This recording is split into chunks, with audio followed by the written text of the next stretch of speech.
ഇന്ന് കാലത്ത് ബ്രേക്ക്ഫാസ്റ്റ് ഉണ്ടാക്കാൻ തീരുമാനിച്ചു. ദോശയും ചിക്കൻ കീമയും ഉണ്ടാക്കാമെന്നാണ് തീരുമാനിച്ചത്.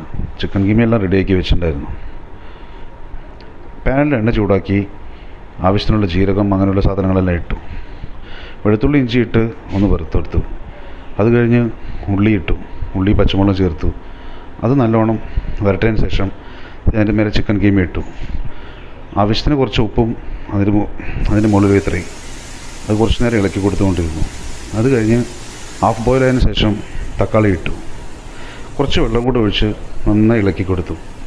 തക്കാളിയും കീമ ഉള്ളി അങ്ങനെയുള്ളതെല്ലാം കൂടി ചേർത്ത് നന്നായി ഒന്ന് പിടിച്ച് വരുമ്പോൾ മസാല ഇട്ടു. Chicken masala, garam masala, pepper powder അങ്ങനെയുള്ള മസാലകളെല്ലാം ഇട്ട് കുറച്ച് നേരം ഇളക്കിക്കൊണ്ടേയിരുന്നു.